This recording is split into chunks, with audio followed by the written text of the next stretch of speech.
COVID-19 was arriving from Asia, we knew that Asians in the US would be scapegoated and targeted with interpersonal violence. And so we created reporting centers just to track the incidence of racism and then to create policy interventions to hold government accountable. Mhm. This point in time, I know there have obviously been other times in American history where discrimination and hatred against Asian Americans and Pacific Islanders has been prevalent.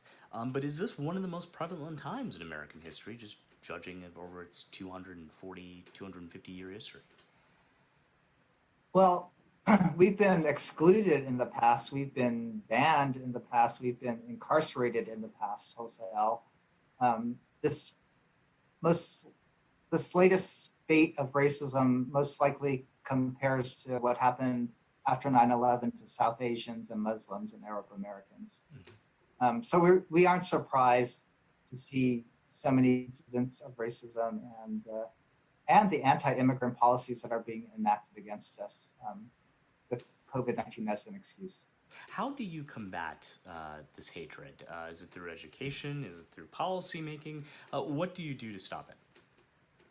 Yeah, racism has deep roots in the founding of the United States. So it's both in our institutional forms, how political rhetoric and use of the term Chinese virus perpetuates the racism. It's found in people's stereotypes of the yellow peril fear that Asians are coming and need to be excluded or to kicked out.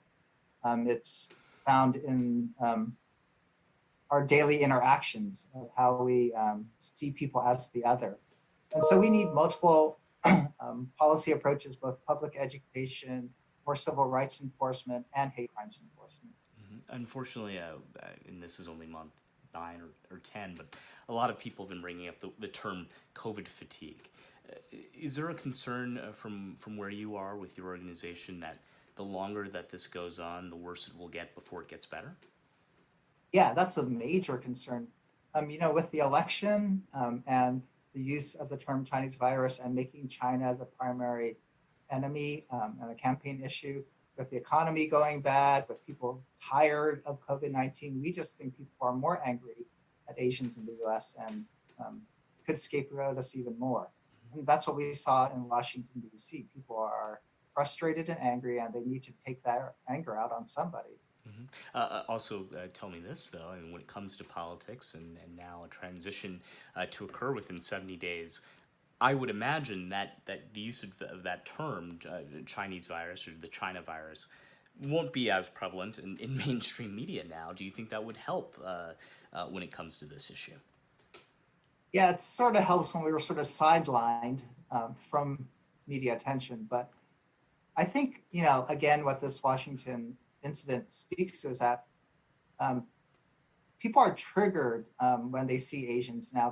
They racially profile us, and they feel threatened, and they go into fight or flight mode. So even if the political temperature or rhetoric goes down a little bit, I think people are still racially profiling Asians. Is there something you would really like to get across to people that I may have not asked you here? I think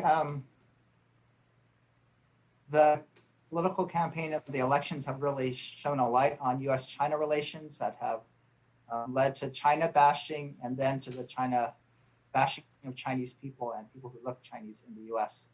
And I'm concerned as in the Senate race in Georgia, that too involves a lot of rhetoric about China, and we continue to be concerned about how politicians use hate speech that opens the door to hate violence, and we just have to be vigilant to guard against that.